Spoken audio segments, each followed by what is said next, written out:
தமிழ்நாட்டில் இப்போது போராட்ட சீசன் ஆரம்பித்து விட்டதாக நடிகை கஸ்தூரி தெரிவித்தார். கும்பகோணத்தில் செய்தியாளர்களிடம் பேசிய அவர், தமிழ்நாட்டில் 27% மாற்றுமொழி பேசுபவர்கள் இருப்பதால் மும்மொழி எதற்கு, 4 மொழி எதற்கு என்றெல்லாம் சொல்லக்கூடாது என்று குறிப்பிட்டார். தமிழ்நாட்டில் இப்போ போராட்டம் சீசன் ஆரம்பிச்சிடுச்சு. இன்னைக்கு ஐ திங்க் ஜாக்டோ ஜியோலாம் ஆரம்பிச்சுட்டாங்க. நியாயமான கோரிக்கைகளையும் மத நல்லிணக்கத்தையும் சமூக நல்லிணக்கத்தையும் இந்த ஆட்சியில கொஞ்சம் கவனம் செலுத்தணும் அப்படிங்கிறதுக்கு தான் இது.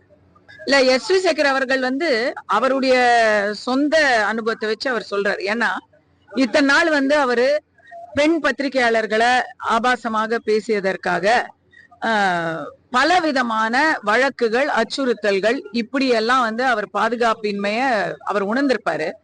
இப்ப எப்ப அவர் திமுக பக்கம் மொத்தமா சாஞ்சிட்டாரோ, இப்ப அவருக்கு அந்த பாதுகாப்பு நிறைய கிடைச்சிருச்சு. அதை சொல்றாரு. தமிழ்நாட்டுல 25%, இன்னும் சொல்ல போனா குறிப்பா 27% மாற்று மொழி பேசுபவர்கள் தான் தமிழ்நாட்டுல இருக்கிறாங்க. அவங்களுக்கெல்லாம் தமிழ் படிக்கிறதே 3வது மொழி தான். அதனால மும்மொழி எதுக்கு, 4 மொழி எதுக்குன்னு சொல்லக்கூடாது.